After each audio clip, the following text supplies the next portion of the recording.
Jésus regagna le mont des Oliviers. Dès le point du jour, il revint au temple, et comme tout le peuple venait à lui, il s'assit et se mit à enseigner.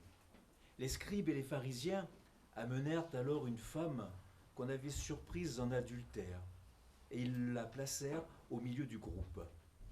Maître, lui dirent-ils, cette femme a été prise en flagrant délit d'adultère. Dans la loi, Moïse nous a prescrit de lapider ces femmes. Et toi, qu'en dis-tu? Il parlait ainsi dans l'intention de lui tendre un piège pour avoir de quoi l'accuser. Mais Jésus, se baissant, se mit à tracer du doigt des traits sur le sol. Comme il continuait à lui poser des questions, Jésus se redressa et leur dit : que celui d'entre vous qui n'a jamais péché lui jette la première pierre. Et s'inclinant à nouveau, il se remit à tracer des traits sur le sol. Après avoir entendu ces paroles, ils se retirent l'un après l'autre, à commencer par les plus âgés. Et Jésus resta seul. Comme la femme était toujours là au milieu du cercle, Jésus se redressa et lui dit : Femme, où sont-ils donc ? Personne ne t'a condamné ? Il répondit : Personne. Ils répondirent : Personne. Seigneur, et Jésus lui dit : Moi non plus, je ne te condamne pas. Va et désormais ne pêche plus.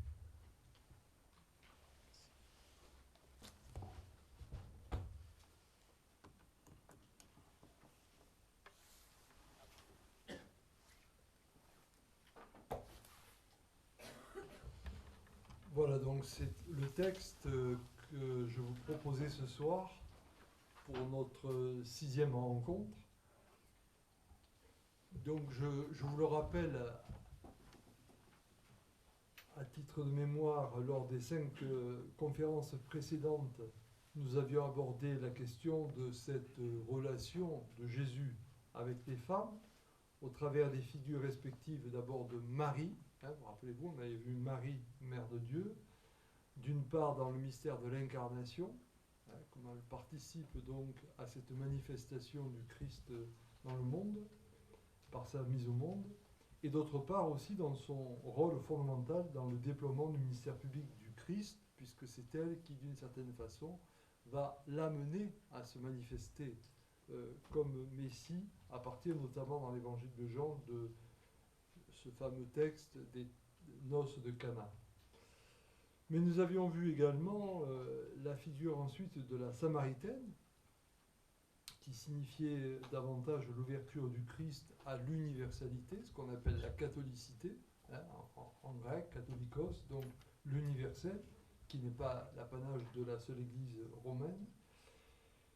Nous avions également vu cette relation de Jésus avec les femmes au travers de la figure de la pécheresse, évoquant donc le grand thème de la miséricorde divine révélée en Jésus. Et enfin, lors de notre dernière rencontre, nous avons vu cette relation de Jésus avec les femmes au travers de la figure de la femme aux pertes de sang et en parallèle la résurrection de la fille du chef de synagogue Jaïros, montrant ainsi que la femme ne peut pas être l'objet d'une suspicion du fait qu'elle serait portée vers la vie en tant que mère, et que par conséquent, cette femme est porteuse d'une autre vie, la vie de Dieu. Voilà un petit peu donc les 5 grandes figures que nous avions travaillées, sillonnées. Et ce soir, donc, c'est ce thème de la femme adultère.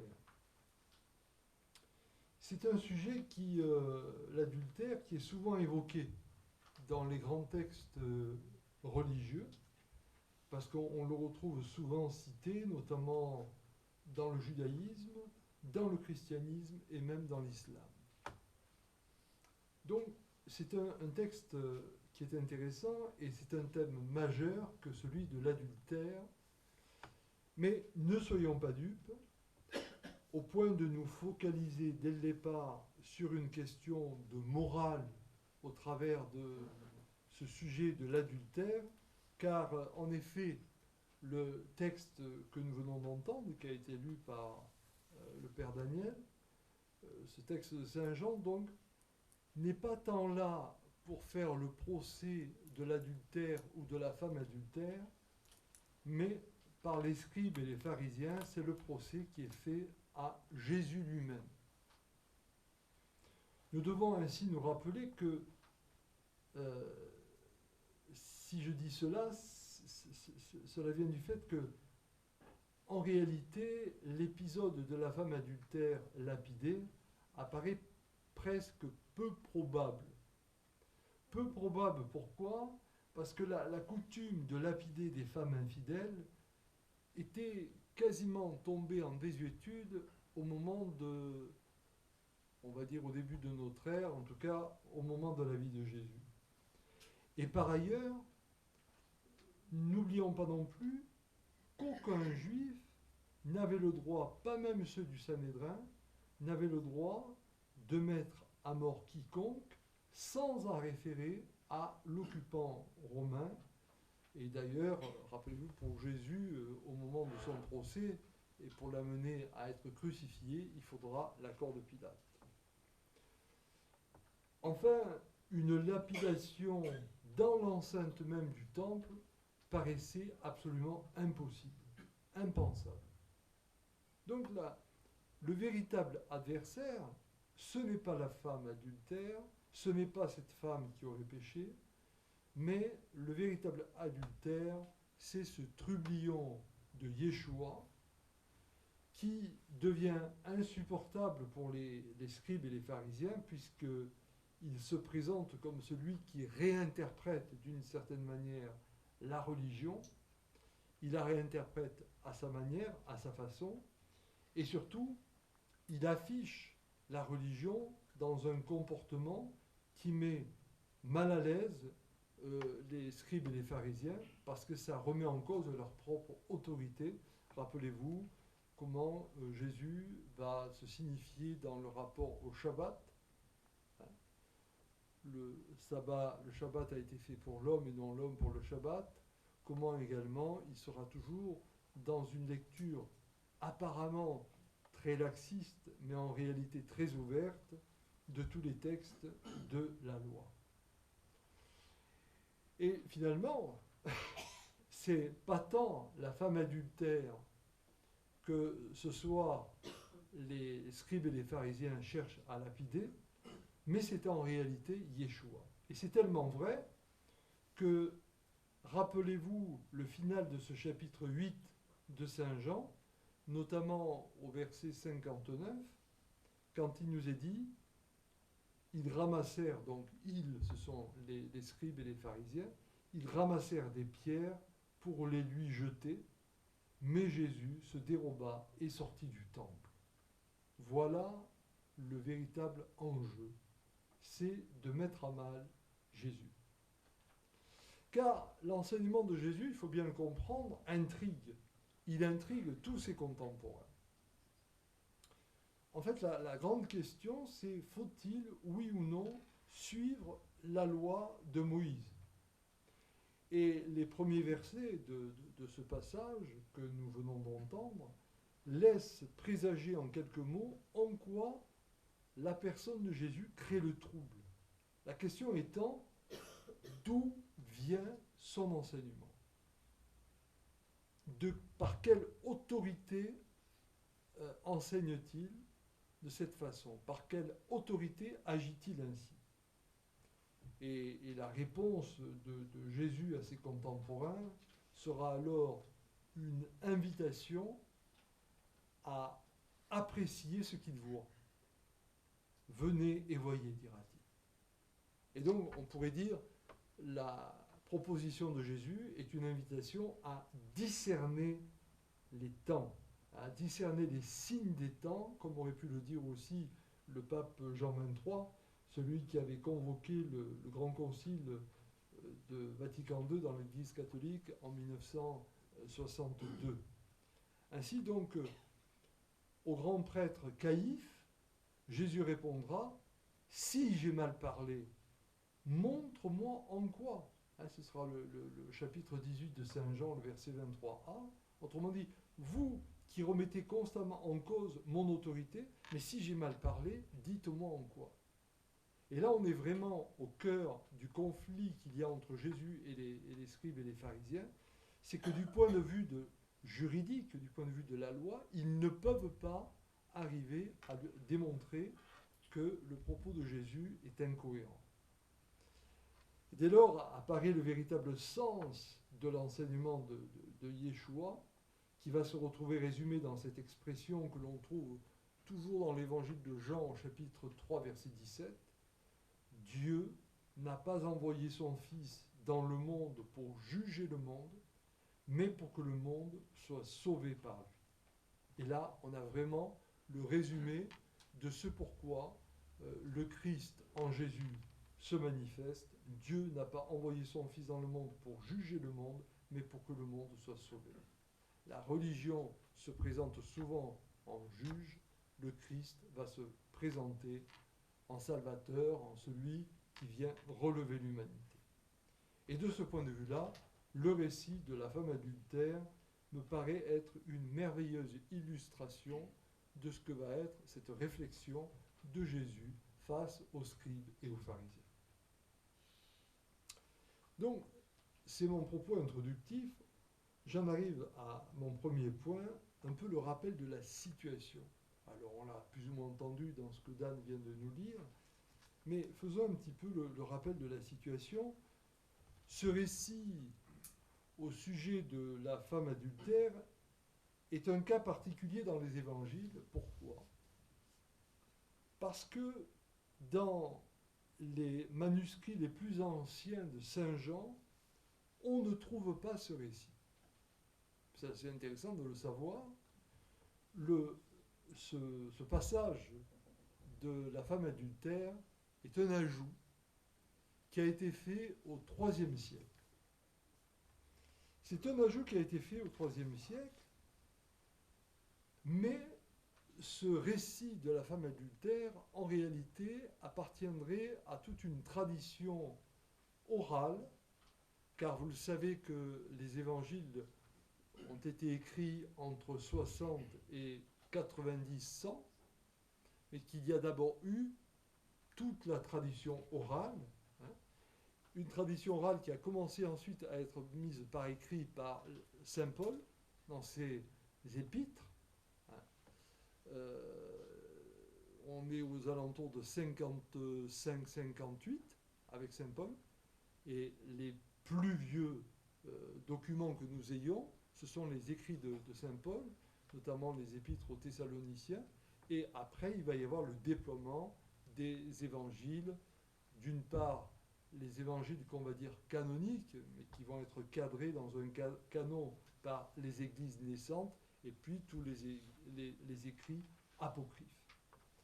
Donc, ici, nous avons un ajout qui a été fait au IIIe siècle, mais un ajout qui nous vient d'une tradition orale et qui montre qu'en réalité, nous avons affaire à un événement qui, historiquement, a certainement existé, mais qui n'avait pas été retenu au départ par Saint Jean pour des raisons théologiques, car Saint Jean ne voulait pas tomber dans le travers de la mauvaise morale, d'une certaine moralisation telle que peuvent le pratiquer les religions. Et finalement, cette introduction dans le texte de Jean ne sera pas remise en cause par les canons des Écritures par la suite. C'est dire donc l'importance de ce texte. Alors, rappelons-nous d'abord le contexte de cet événement de la femme, qui est surprise en état d'adultère. Nous nous situons au moment de la fête dite des Tentes. Alors, la fête des Tentes, je vous le rappelle, c'était la fête par laquelle on se souvenait de l'Exode. On se souvenait de la sortie du pays d'Égypte, et on se souvenait donc que Dieu était le Dieu libérateur, celui qui nous émancipait. Et au moment de cette fête des tentes, on se situe donc dans l'enceinte du temple, Jésus enseigne, et il va être interrompu dans son enseignement par les scribes et les pharisiens qui veulent lui soumettre un cas d'école. Et ça, c'est une pratique assez courante dans le judaïsme, hein. Il y avait cette espèce d'école rabbinique où on se présentait des cas d'école pour arriver à une compréhension de la loi, à une interprétation de la loi. Car, faut-il le rappeler, le judaïsme est beaucoup moins figé que ne l'ont été par la suite nos églises, avec notamment le fatras dogmatique, car dans le judaïsme, oui, il y a la Torah, là on va parler de la religion du livre, mais une religion du livre qui respire, dans le sens où, à côté de cette Torah, il y a les commentaires, ce qu'on appelle les midrash, et ces commentaires ont un statut aussi important que le texte lui-même de la Torah. Et dans cette espèce d'empilement des interprétations, il y a comme un déploiement de la parole divine qui n'est donc pas réduite au seul verset de la Torah. Et donc, il y a cette intrusion des scribes et des pharisiens qui viennent présenter à Jésus un cas d'école, et ce cas d'école, évidemment, qui lui est soumis, c'est celui de cette femme qui est surprise en délit d'adultère. Le dilemme où les autorités religieuses de l'époque veulent enfermer Jésus est simple, ou bien ils respectent la Torah, et donc condamnent la femme, et par là même va montrer les limites de tout son discours à propos de la miséricorde, un discours qui est assez récurrent chez Yeshua, ou bien il laisse parler sa miséricorde envers les plus petits, et va souligner par là même une incohérence vis-à-vis de la loi de Moïse. On pourrait presque dire que dans cette espèce de confrontation des scribes et des pharisiens avec Jésus, on est dans une situation diabolique. Hein. Diabolique, c'est-à-dire diabolos. On est en deux. C'est très dualiste. C'est ou noir ou blanc, ou bien ou mal. C'est un petit peu le même type de situation que l'on a lorsque les scribes et les pharisiens vont parler de l'impôt. Hein, rappelez-vous, quand ils vont venir trouver Jésus, faut-il oui ou non payer l'impôt à César? Voilà. Et donc là, c'est un peu du même ordre. Faut-il oui ou non lapider cette femme? Le silence de Jésus montre qu'il n'est pas du tout dupe du piège dans lequel les scribes et les pharisiens veulent l'enfermer. Et là, alors, il va s'appuyer sur une prescription de la Torah qui est assez intéressante, que l'on retrouve effectivement dans deux passages du livre du Deutéronome. Le Deutéronome, le chapitre 13, les versets 10 à 11, et le livre du Deutéronome, le chapitre 17, les versets 5 à 7. Et ces deux passages, qu'indiquent-ils? Ils indiquent que seul le témoin d'un adultère, si lui-même n'a pas commis l'adultère, si lui-même est sans péché, peut initier une lapidation. Vous voyez, quand même, c'est très... c'est très encadré. Et donc, d'une certaine façon, lorsque Jésus va faire écho à ces deux passages, même s'il ne les cite pas explicitement, mais il y fait écho, on voit bien que, sous-tendu, ce qui est dit, c'est que si quelqu'un a péché, il doit d'abord s'appliquer à lui-même la sentence. Et donc, autrement dit, avant même de vouloir lapider la femme, il faut commencer par se regarder soi-même. Et c'est un peu ce qui va sous-tendre le discours de Jésus lorsqu'il va dire « Celui qui n'a jamais péché, qu'il jette la première pierre ». On connaît la suite, à savoir la disparition des contradicteurs et donc la levée de l'accusation. Et Jésus invite alors la femme à choisir un nouveau chemin de vie qui ne compromette plus sa relation avec Dieu. Va, ne pêche plus. Un avenir est donc offert à cette femme promise à la mort par les légalistes. Et Jésus, d'une certaine manière, délivre non seulement la femme de ses accusateurs, mais il va aussi la délivrer de sa propre accusation, de sa propre culpabilité, parce que nous sommes très forts pour nous culpabiliser. Et donc au verset 11, il dira « Moi non plus, je ne te condamne pas, va ». Donc, d'une certaine façon, on peut dire que Jésus ne prend pas au sérieux notre tendance à la culpabilité et notre fascination devant une loi qui divise les êtres au lieu de leur montrer le chemin de la vie.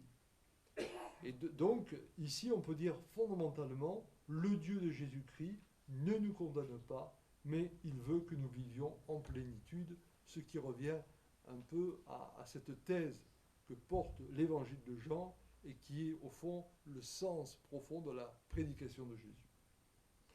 La femme est alors libre d'aller, de vivre, puisqu'elle est libérée du jugement d'autrui et de son propre jugement accusateur, et ce va de Jésus nous rappelle quoi? Il nous rappelle un autre moment dans l'évangile de Jean, au moment de l'épisode de la résurrection de Lazare, déliez-le et laissez-le aller. C'était le chapitre 11 de l'évangile de Jean, au verset 44. Déliez-le, laissez-le aller.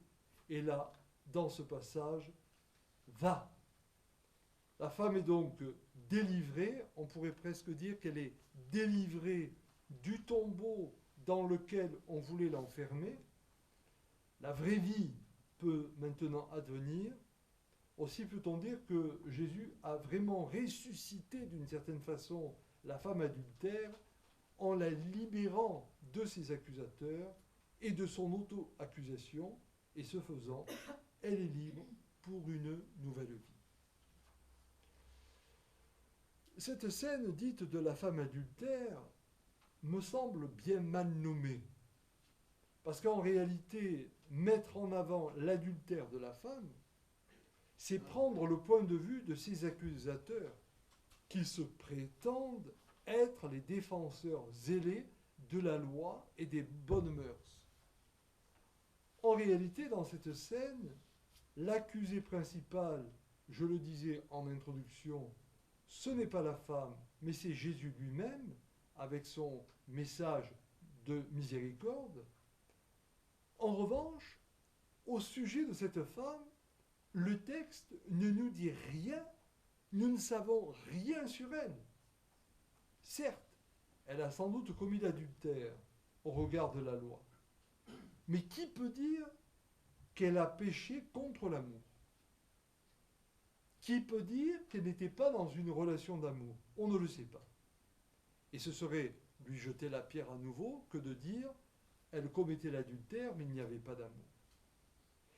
Et donc, en ne condamnant pas cette femme, Jésus conteste la loi de Moïse, ou du moins, il remet en cause le rôle mortifère qu'on fait porter ou qu'on fait jouer à cette loi. La loi telle qu'elle est conçue par les légalistes, scribes et pharisiens, c'est une loi qui écrase l'humain et qui exerce contre l'humain une violence meurtrière. Et alors se pose la question, comment cette loi pourrait-elle être divine si elle ordonne de tuer même des amants adultères à coups de pierre? Donc Jésus n'a pas effacé la loi, mais il la rend vivante. Et on peut dire que d'une certaine façon, cette loi devient une ouverture vers la vie et non un enfermement dans la mort. Nous sommes bien ici dans la préfiguration de la résurrection. Voilà ce qu'on peut dire déjà dans une première approche de ce passage. Le deuxième aspect qui me paraît intéressant ici, c'est qu'alors il y a la condamnation d'une fausse morale. Et c'est important parce que, au-delà de la situation de la femme adultère, c'est toute la manière dont nous considérons aujourd'hui la morale, nous qui parlons tellement d'éthique et de morale. En effet, en tirant un enseignement moral de cet épisode, on risque d'en détourner le sens profond. Ce que Jésus veut faire comprendre à ses auditeurs et à ses détracteurs, ce n'est pas qu'ils ne doivent pas pécher, parce que ça, ils le savent fondamentalement, ils le savent déjà. Mais ce qu'il veut leur faire découvrir, c'est qu'ils ne peuvent pas, en aucun cas, être des accusateurs, être des juges, et donc être ceux qui se permettent de condamner au risque de se présenter un petit peu comme des dieux. Et d'ailleurs, dans l'évangile de Jean, au chapitre 5, verset 22, il le sera dit, « Le Père ne juge personne. » Le Père ne juge personne. Autrement dit, le débat qu'engage Jésus ici, c'est comme le Père des cieux est miséricordieux, soyez miséricordieux. Et donc, s'il y a un impératif moral, l'impératif moral, pour reprendre les catégories philosophiques de Emmanuel Kant, l'impératif moral sera celui-ci, tu ne jugeras pas, tu ne condamneras pas. Donc, ces hommes, s'ils prétendent juger, s'ils prétendent condamner, appartiennent dès lors au monde des ténèbres qu'ils récusent. Car pour Jésus, ils se prennent pour des dieux en voulant établir le rapport entre le bien et le mal. Qui peut dire le bien? Qui peut dire le mal? Donc Jésus ne veut pas entrer dans ce type de condamnation, et il ne veut tellement pas entrer dans ce type de condamnation qu'il ne condamne même pas ses détracteurs.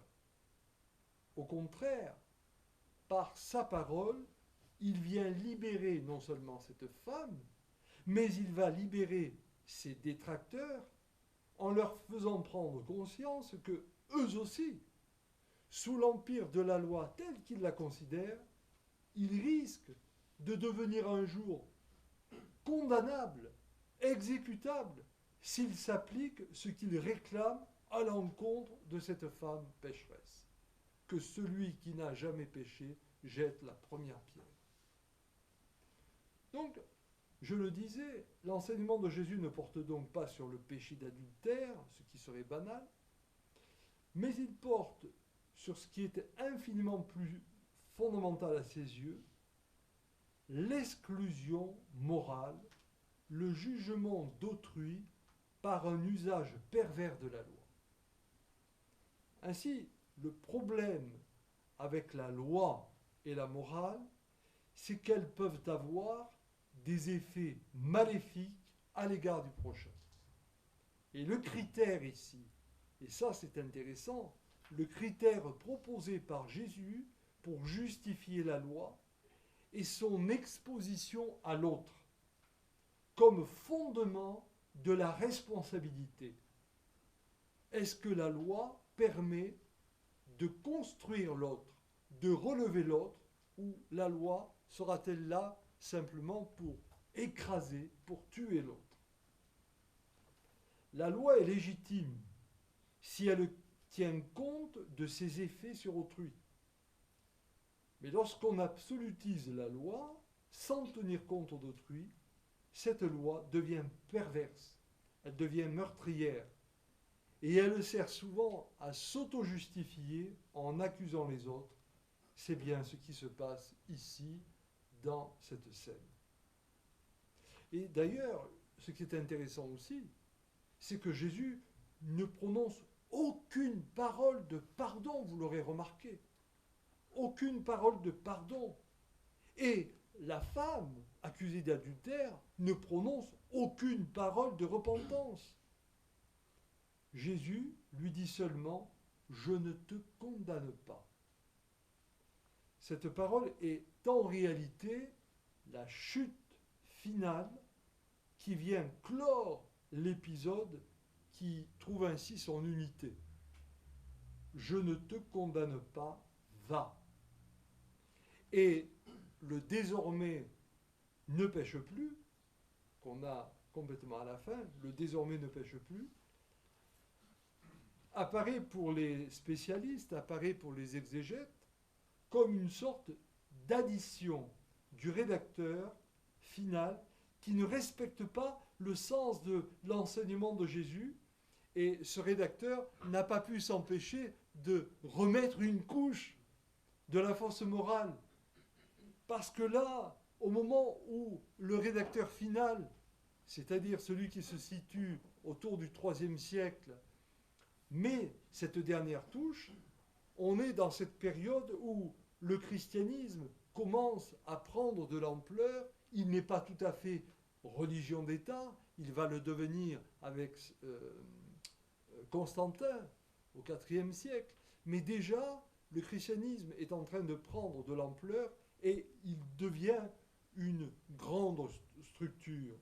Et par conséquent, il a besoin de se structurer autour d'une loi qui dit le bien et le mal, le permis, l'interdit. Mais le discours de Jésus était d'une autre portée. Le discours de Jésus était d'une autre facture. Et cet additif désormais ne pêche plus vient contredire tout ce qui a été auparavant et d'une certaine façon, et même, je dirais, en bascule d'opposition avec « je ne te condamne pas, va ». Donc, ne perdons pas de vue qu'ici, Jésus récuse fondamentalement notre tendance à vouloir juger, à vouloir condamner. Il rejette notre propension à ce que j'appelle la fausse morale pour nous inscrire dans une éthique que l'on pourrait qualifier de responsabilité, telle que certains philosophes contemporains ont pu l'élaborer. Je pourrais citer beaucoup de noms, mais bon, je ne vais pas le faire ici ce soir. Et il nous propose donc d'entendre toute la portée de son message, qui est un message résurrectionnel. On peut dire qu'ici, nous sommes dans un message qui nous ouvre à la résurrection. Cela ouvre pour aujourd'hui donc tout un champ de questions quand les églises, au nom du Christ, se mettent à juger, à rejeter, à excommunier. Je pense notamment à tout ce qui concerne les divorcés remariés dans l'Église catholique. Je pense aussi à tout ce qui est dit par les églises orthodoxes sur les hétérodoxes qui n'auraient pas droit à la communion parce qu'ils ne sont pas orthodoxes. Voici donc des prescriptions qui sont complètement incohérentes par rapport au message fondateur du Christ. J'en arrive alors à mon troisième point, le grand silence au sujet de la responsabilité masculine. Parce que c'est quand même une question. On parle de la femme adultère. Mais quelle est la responsabilité masculine dans ce texte? Car il est incontestable que le récit johannique nous plonge dans ce questionnement redoutable. La femme a commis l'adultère, certes, mais elle l'a commis avec qui? Ainsi, on le voit, l'adultère de la femme est toujours puni plus sévèrement que celui de l'homme. L'amant complice, lui-même peut-être mari volage ou non, s'en sort en général assez bien. Et ce déséquilibre, même si ça vous prête à sourire, mais ce déséquilibre va se maintenir chez nous en France jusqu'aux prescriptions du Code de Napoléon, qui jugeait plus sévèrement l'incartade de la femme que celui de l'époux. Et il a fallu attendre les années 60 pour commencer à toiletter ces textes. Donc c'est pas si vieux. Alors il y a une théologienne, la théologienne France Quéré, qui a écrit un ouvrage intéressant sur ces questions, qui est paru, il est assez ancien maintenant, il est paru en 1982, qui s'appelle d'ailleurs « Les femmes de l'Évangile », paru au Seuil, et fait observer que, en réalité, Saint Jean a retenu, c'est ce que je viens de vous dire tout le long de l'introduction et de mes 2 premiers points, en réalité, Saint Jean a retenu l'adultère de la femme, car ce qui importe, ce n'est pas tellement l'adultère de la femme que la recherche par les scribes et les pharisiens de la condamnation de Jésus lui-même. Et donc, ne faisons pas, dit-elle, un procès à Saint Jean, car la pointe de l'intentionnalité théologique n'est pas sur la question de l'adultère, mais est plutôt sur le sens de la prédication de Jésus. Ceci est tout à fait juste. Mais le fait que cet événement semble relever d'un épisode de la vie de Jésus qui a été relaté de façon très ancienne dans la tradition orale et qui a été rajouté au IIIe siècle dans l'évangile de Saint Jean, montre que l'on ne peut pas passer sous silence le fait que l'adultère relaté ici ne l'est qu'au travers d'une femme. Et ceci me paraît extrêmement important à relever. L'adultère cible exclusivement la femme. Autrement dit, on retrouve d'abord l'idée selon laquelle la femme serait la grande tentatrice, celle par qui tout basculerait.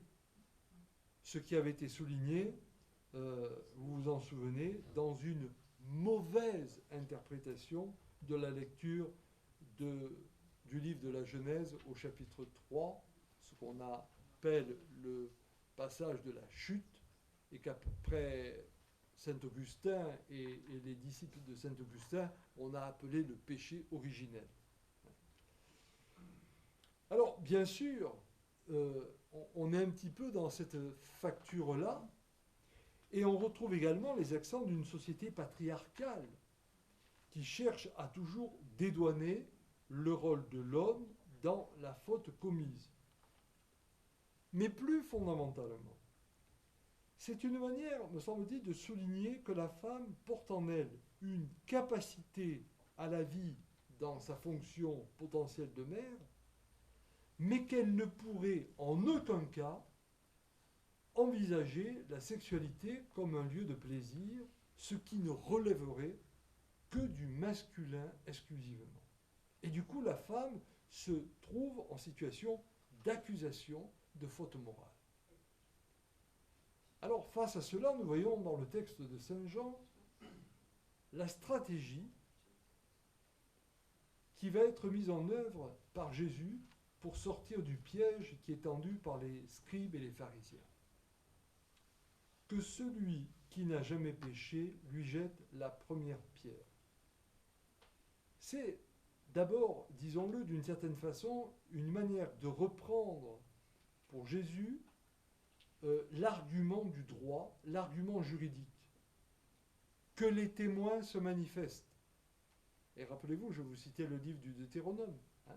Il faut qu'il y ait de véritables témoins, des témoins oculaires qui aient vu la scène, et que ces témoins eux-mêmes ne soient pas frappés de péché. Donc, que les témoins se manifestent. Mais en même temps, ces témoins sont interpellés en tant que fauteurs potentiels, façon de suggérer que celui qui n'a jamais péché, qui jette la première pierre, n'avez-vous pas fait de même, vous aussi? Et donc derrière, il y a une autre question, mais où est celui qui a fauté? Où est l'amant? Et là, on a une finesse de Jésus qui prend ces juristes à revers. Comment ces gens, si respectueux du code juridique, comment pourraient-ils se conduire en assassins hors la loi? Car, d'une certaine manière, ils semblent dédouaner l'homme.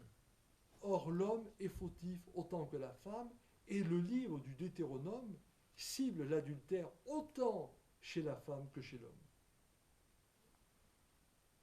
Et quand Jésus va dire au verset 11, « Moi non plus je ne te condamne pas », il sous-entend ces hommes-là n'ont pas pu te condamner car ils n'en avaient pas la capacité, la possibilité du point de vue juridique, du point de vue de la loi. De sorte que le texte, tel qu'il est relaté, même s'il semble ambigu, porte en lui cette autre interrogation de Jésus au sujet de la responsabilité de l'homme. L'adultère a été commis par deux. Si la femme doit être accusée, le partenaire doit être accusé aussi. Donc, où est l'homme? Où est l'homme dans ce passage? Mais on pourrait dire, où sont les hommes? Car il y a deux hommes en question ici. Il y a d'abord le mari bafoué. Car s'il y a une femme qui est jetée sur la place publique, ça veut dire qu'il y a un mari qui est bafoué. Dans un langage plus courant, on dirait qu'il y a un mari cocu. Alors, c'est lui la seule victime. Et la question qu'on peut se poser, c'est est-il si peu enclin au pardon qu'il ait abandonné sa femme aux mains de cette troupe? Ou bien s'intéresse-t-il tellement peu à son épouse qu'il n'est au courant de rien? Et donc les scribes et les pharisiens ont-ils décidé de faire justice eux-mêmes sans que le principal intéressé en ait été averti? On peut se poser ces questions vu le contexte qui nous est présenté. Et puis l'autre homme, qu'en est-il de l'amant? Lui aussi pécheur, lui aussi passible de la peine capitale, d'après la loi de Moïse. A-t-il réussi à s'échapper, abandonnant celle qu'il aime ou qu'il dit aimer, à la pire des épreuves? Ou a-t-il bénéficié de la mansuétude, voire de la complicité de tous les hommes, ses frères de sexe, qui se satisfont de lapider uniquement la femme? Eh bien, on peut dire que par ce retournement juridique, Jésus n'excuse pas l'adultère, mais il nous interroge d'une part sur notre propension à vouloir juger et à vouloir nous dédouaner de notre responsabilité, et surtout, il nous interroge sur notre manière de toujours chercher le bouc émissaire au travers du féminin, seulement. Et là, cette mise en accusation apparaît très grave de ce point de vue. Mais allons plus loin encore. Quatrième point, le texte nous dit que Jésus, pendant qu'il y avait ces accusations qui tombaient par rafale, Jésus restait silencieux et traçait des traits par terre. C'est donc mon quatrième point, Jésus trace des traits par terre.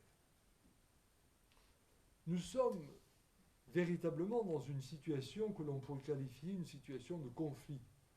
C'est presque une situation de gilet jaune. Une situation de conflit qui pourrait dégénérer en violence.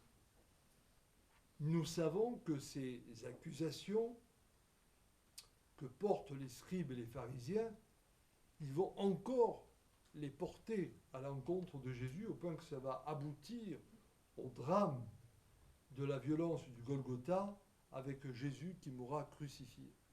On est donc dans une spirale de violence. Mais pour le moment, au cours de cette scène qui se déroule au temple, ne l'oublions pas, la spirale de violence est enrayée. Une spirale, au départ, qui se caractérise par une escalade, qui procède d'un entraînement mutuel, avec ce qu'il y a de terrifiant, la logique du groupe. Parce qu'il y a toujours un danger avec la logique du groupe, car dans la logique du groupe, on en perd, d'une certaine façon, son autocritique.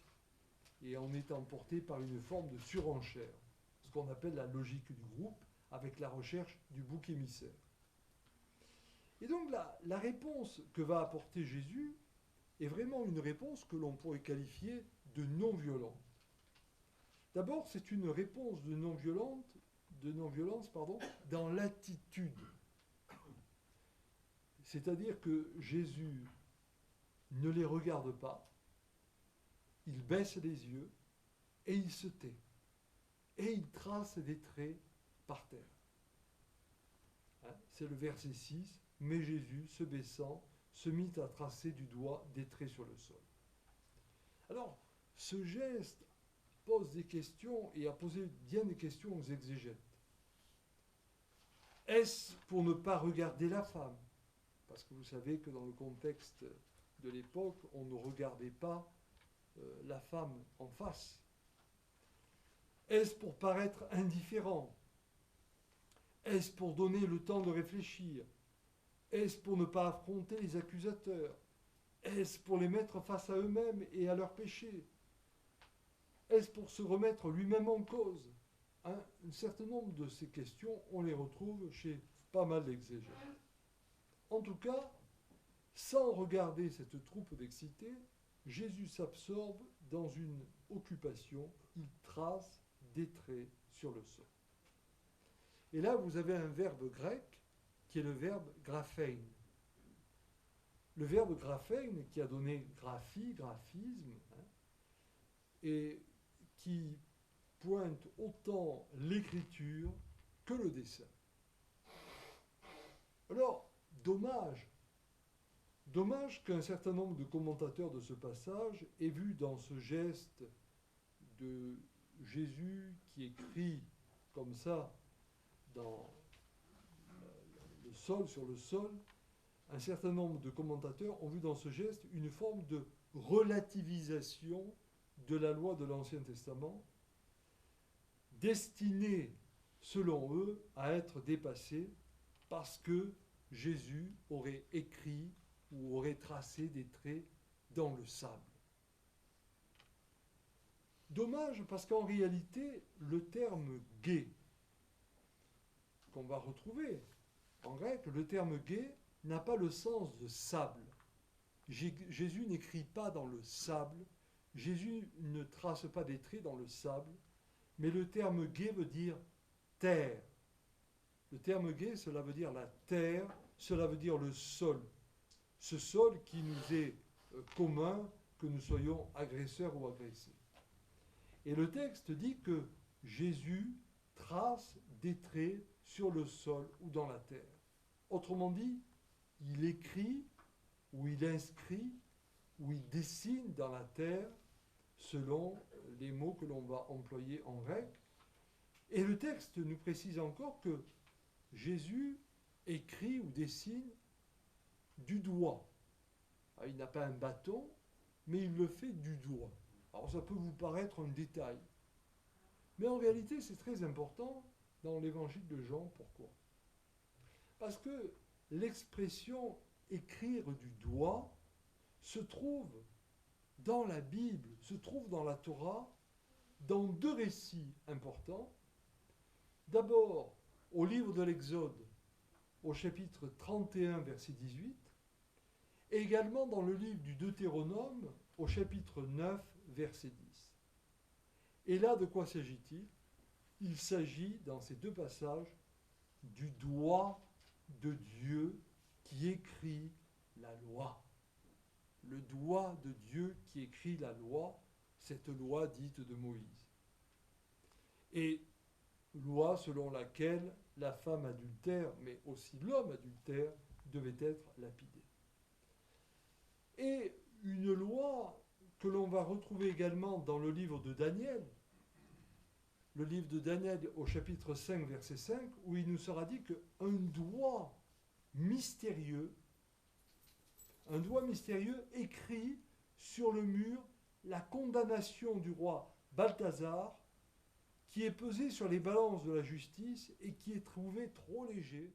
Tu parles de la loi, alors on a la loi des hommes et la loi de Dieu. Alors ce que je voudrais savoir, c'est comment on peut parvenir à concilier dans notre vie de tous les jours. Il y a souvent et quelquefois même la dichotomie entre les deux. Autre question, comment peut-on gérer l'intrusion quelquefois de l'Église dans les lois des hommes, comme en ce moment tout ce qui est sur les lois bioéthiques? À quel moment on situe à ce niveau-là la liberté, le libre arbitre?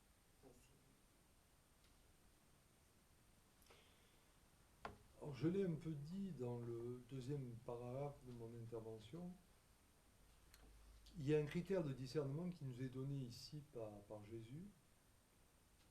C'est l'impact que va avoir la loi sur autrui. Et pour différencier, pour arriver à apprécier à travers la loi des hommes ce qui peut relever de la loi de Dieu, c'est toujours la question, l'impact d'une décision sur autrui, le rapport à autrui.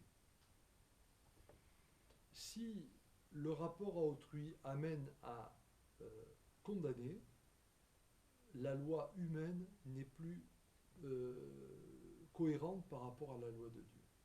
Et je crois que là, le discernement, il est important. Il est important. Prenons un exemple. C'est un exemple que je cite souvent, mais parce que malheureusement, en tant que prêtre, je suis amené, malheureusement, non pas malheureusement, c'est heureusement, en tant que prêtre, je suis amené souvent à marier, ça c'est très heureux. Nous sommes amenés, Père Daniel aussi, souvent, mais je disais malheureusement parce qu'on a souvent aussi affaire à des divorcés, hein, qui viennent vers nous parce que ils sont rejetés par ailleurs. Bon. Et c'est assez fou parce que l'argument avancé, c'est de dire, voilà, le mariage, c'est un sacrement qui vient signifier, symboliser le don radical de Dieu à l'homme, à l'humanité, à travers son amour. Il ne, comment dirais-je, c'est un amour inconditionnel.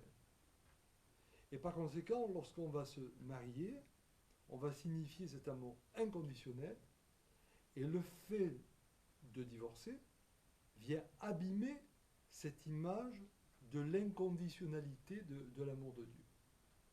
Alors dans le principe, je le comprends.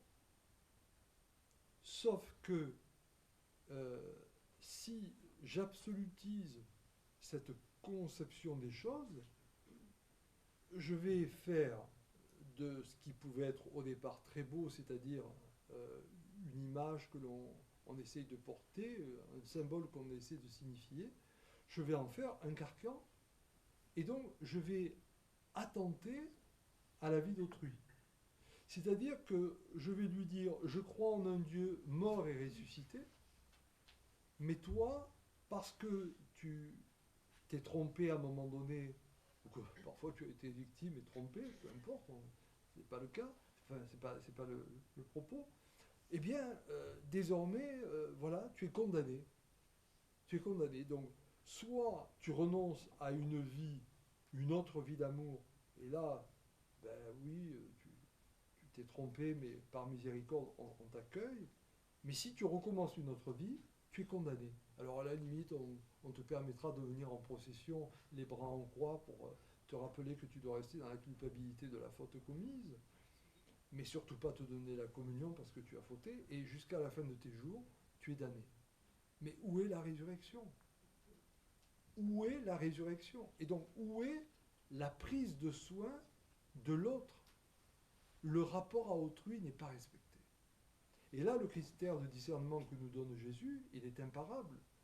Nous ne sommes pas là pour condamner, mais nous sommes là pour permettre, alors le salut, mais pas le salut par rapport à une faute, je le redis, c'est le salut dans le sens trouver toujours le chemin de vie, quelle que soit la situation rencontrée.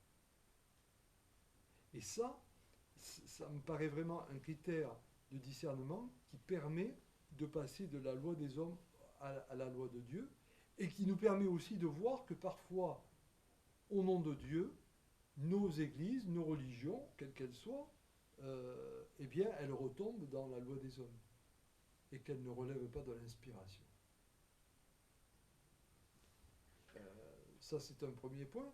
Et puis le deuxième point ensuite, par rapport à ce que tu disais, il y a un principe en éthique, c'est le principe d'épikie. Le principe d'épikie, c'est un principe qui dit que, parce que nous, qu'on soit catholique romain ou catholique orthodoxe, contrairement à nos frères protestants, c'est vrai que c'est pas d'abord ma foi à moi, Pierre, mais c'est la foi de l'Église. Hein. Voilà. Il y a cette espèce de corpus de foi qui est porté par la communauté. Très bien. Donc, je dois d'abord confesser la foi de l'Église, même si je ne la comprends pas toute, parfois. Donc, le dimanche, nous proclamons non pas la foi de Pierre, de Jacques, de Paul, mais nous confessons la foi de l'Église. Je crois en un seul Dieu, le Père Tout-Puissant, je crois en Jésus-Christ, je crois en l'Esprit Saint, etc. Bon. Et à partir de là, donc, ma foi doit s'aligner sur la foi de l'Église. Sauf qu'il y a un principe, c'est le principe d'Épicure, qui dit qu'à un moment donné, ma conscience personnelle, si elle est d'une certaine façon flétrie, violentée, elle doit toujours prendre le premier pas, ou elle doit avoir le dernier mot, pour faire en sorte que ce que je vais dire croire, je le crois dans ma pleine conscience, et non pas dans une forme d'aliénation. Le principe d'Épicure. Et ça, c'est très important. Et donc, même si nous sommes des catholiques romains ou orthodoxes, et que nous confessons d'abord la foi de l'Église avant de dire notre propre foi, il va falloir qu'à un moment donné, notre foi coïncide à la foi de l'Église, et si la foi de l'Église vient contredire notre foi personnelle, là, au nom du principe d'Épicure, nous devrons d'abord dire notre foi personnelle. C'est très important. Alors, en même temps, en restant toujours en vigilance par rapport à la foi de l'Église, parce que je crois que je vous l'ai déjà eu dit ici, mais vous voyez, par exemple, quand j'étais prêtre catholique romain, pendant longtemps, qu'on me parlait de l'Immaculée Conception, je rigolais, jusqu'au jour où tout à coup, alors qu'on m'avait demandé de faire toute une prédication de 9 jours sur ce mystère, j'ai été amené à comprendre la portée de ce mystère-là, et j'ai pu me l'approprier. Donc ça veut dire quand même qu'il faut qu'on soit toujours en vigilance et pas trop vite dire de façon subjective, moi ça je le rejette. Non, je me laisse interroger. Mais la conscience dans le principe d'Épicure, c'est que si jusqu'au bout je sens que ce qui m'est demandé de croire vient abîmer la relation à l'autre, alors là oui, le principe d'Épicure s'applique et je dois faire en sorte que ma conscience personnelle prime sur tout. Ça va ? Vous êtes tranquille en me disant oui, parce qu'il y a d'autres endroits où on me mettrait sur un bûcher.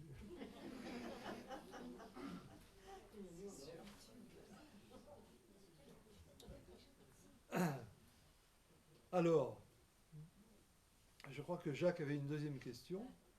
J'ai un problème de compréhension sur la loi.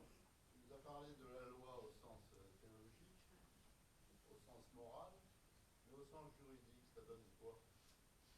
Si on applique le principe ne pas juger, ne pas condamner, est-ce que Jésus sera un révolutionnaire utopiste favorable à l'amour libre? Tout de suite, le côté masculin. La chute de ton intervention Attention au bûcher, Pierre.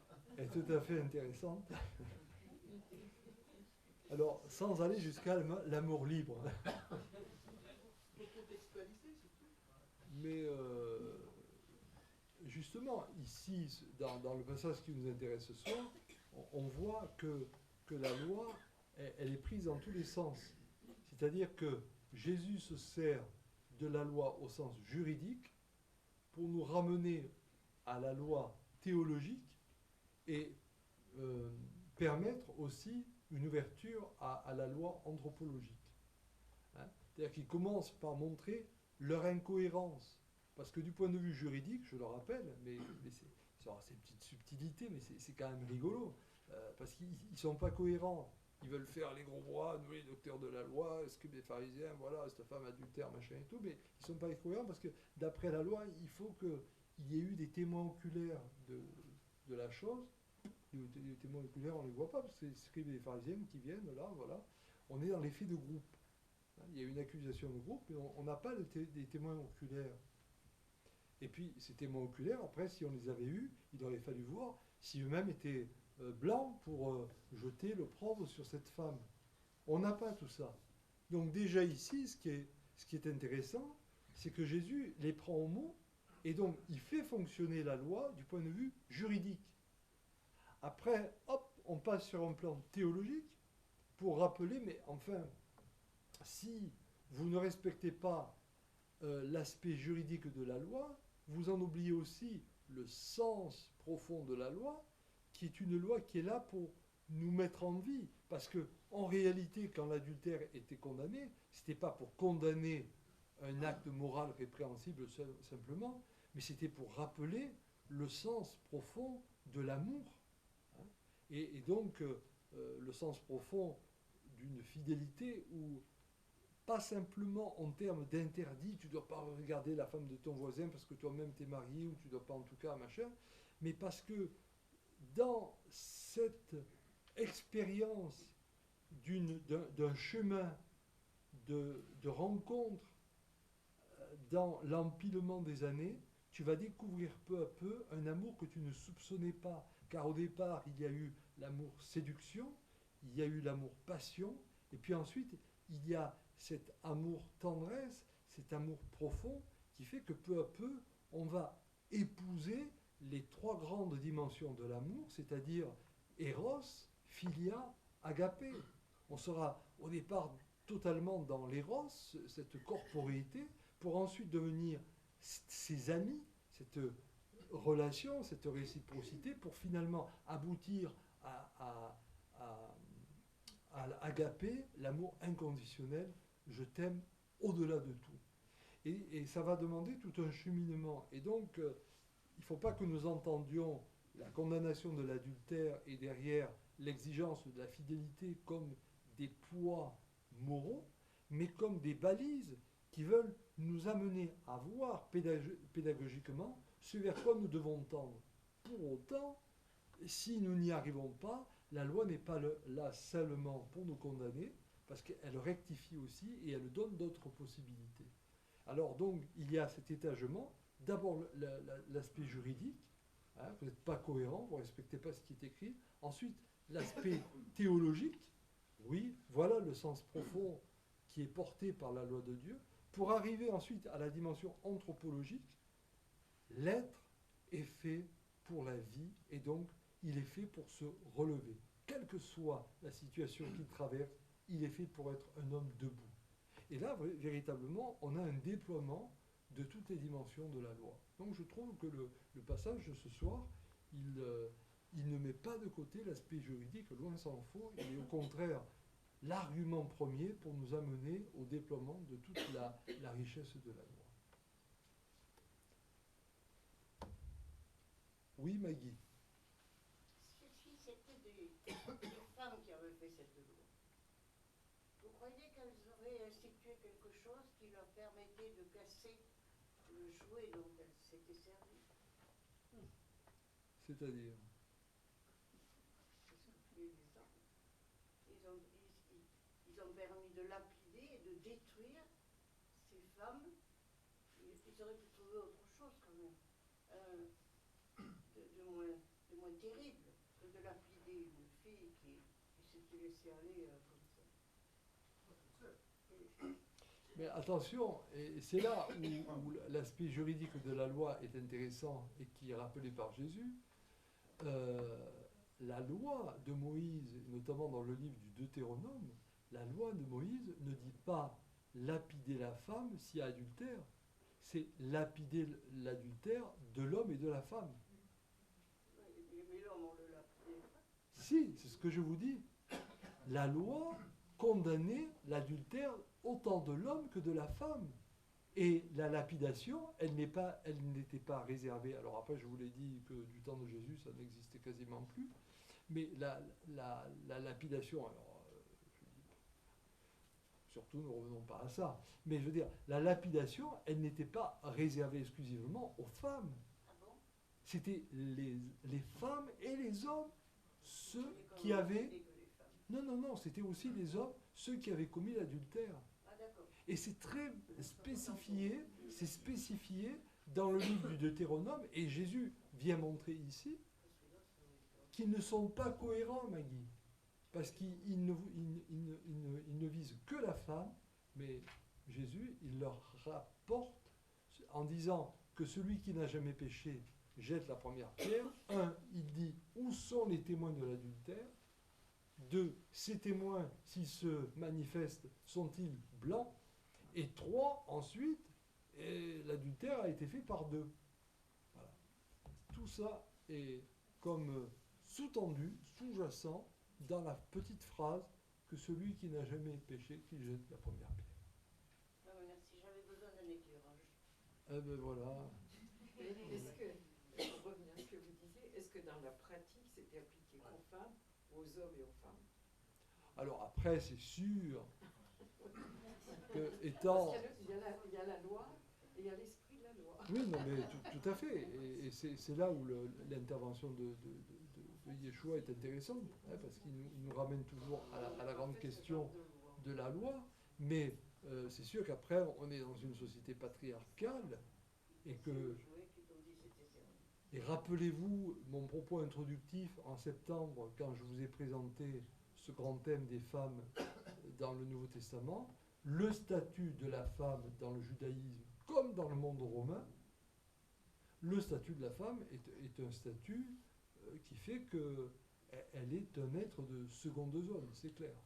Et donc, dans ce contexte patriarcal, même si la loi demande de faire attention aux deux, c'est la femme qui est quand même la plus condamnée. Mais justement là, et on revient à ce que vous disiez, Yolande, on retrouve le rapport, la loi de Dieu, la loi de l'homme.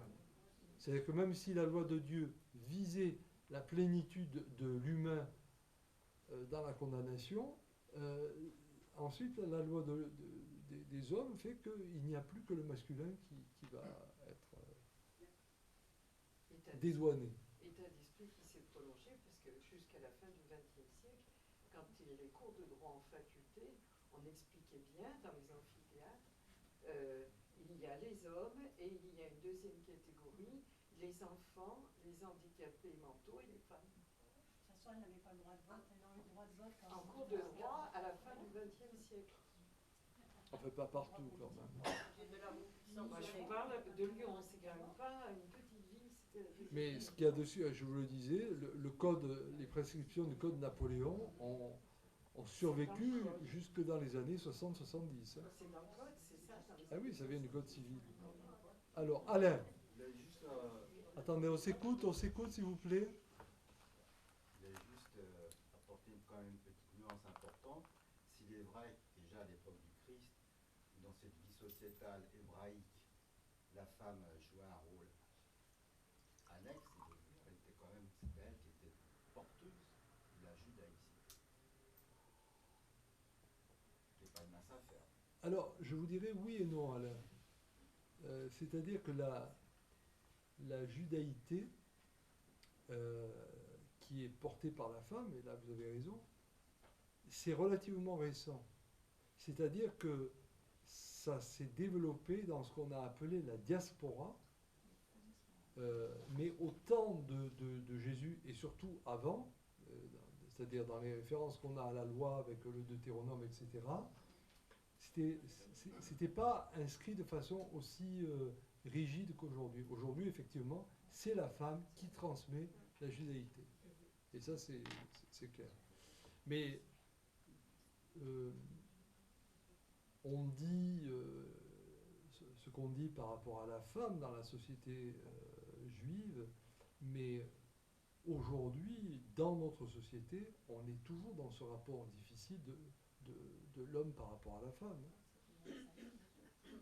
Et le problème, c'est de ne pas tomber dans un discours égalitariste.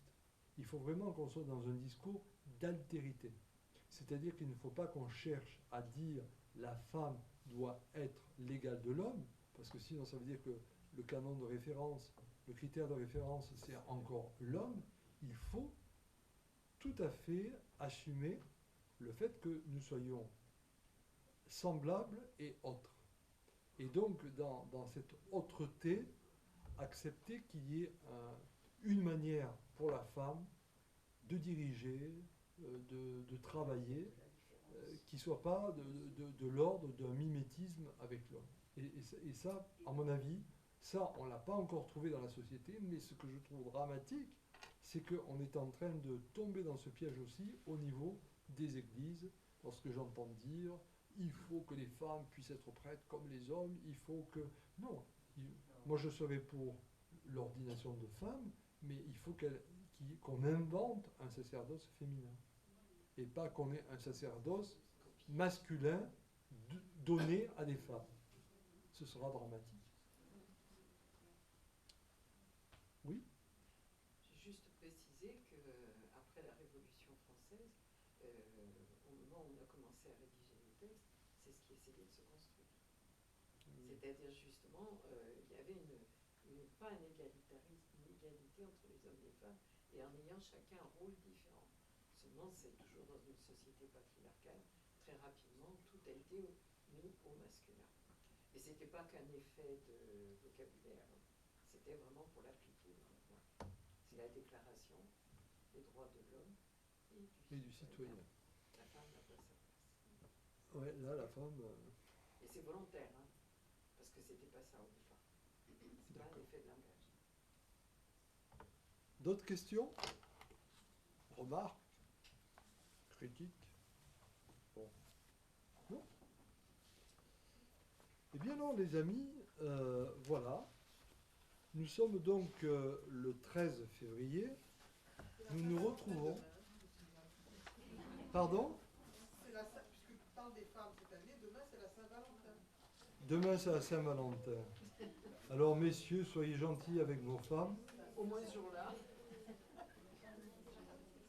Et je vous rappelle que dans un mois, le 13 mars, nous aurons alors, pour le coup, un grand thème aussi. Ce sont les sœurs de Béthanie, Marthe et Marie. Alors là aussi, c'est un très très beau texte. Et là, pour le coup, on ne sera pas tout à fait dans la dimension de la sexualité, Jacques. Ce sera encore autre chose. Et en fait, tu vois, quelque part, je l'ai gardé. On garde le meilleur pour la fin, c'est comme le vin de Cana. Hein. Avant que tu ne partes, il fallait quand même qu'on puisse revenir sur Béthanie. Donc, Marthe et Marie, nous verrons, et nous reverrons également ensuite Jésus et Marie de Béthanie en avril. Donc, dans un mois, le 13 mars, nous attaquons un grand passage, voilà, les deux sœurs de Béthanie, Marthe et Marie, et vous verrez que le ministère de la femme ne se réduit pas au service, contrairement à ce que je viens d'entendre. Je vous souhaite une bonne soirée. Mais on ne parle pas du séminaire. Ah oui, alors, attendez, pour ceux qui sont intéressés quand même, heureusement que Yolande est là. Le 2 mars, le samedi 2 mars, on vous propose un séminaire d'éthique pour ceux qui seraient intéressés. Et là, je tourne les feuilles dans tous les sens, je ne trouve pas. Oui, voilà. Vous savez que bientôt, nous allons voter. Vous le savez? Ah, vous ne savez pas, hein? Alors, au mois de mai, nous allons voter pour l'Europe. Pour l'Europe. Enfin, pour ou contre l'Europe. Ou pour cette Europe, ou pour une autre Europe, je ne sais pas. Et donc, il me semble que ce serait intéressant de réfléchir sur le défi culturel que pose l'Europe, comment le judéo-christianisme peut nous aider à envisager une Europe ou un autre monde d'Europe. Et notamment avec la montée de l'islam en Europe. Voilà. Donc, si ça vous intéresse, c'est ici même, le samedi 2 mars. On porte tous quelque chose pour manger le midi. C'est souvent le plus agréable d'ailleurs. Et voilà, alors on commence à 9h30 et on finit à 16h, 16h30 maximum. Voilà. Donc, samedi 2 mars.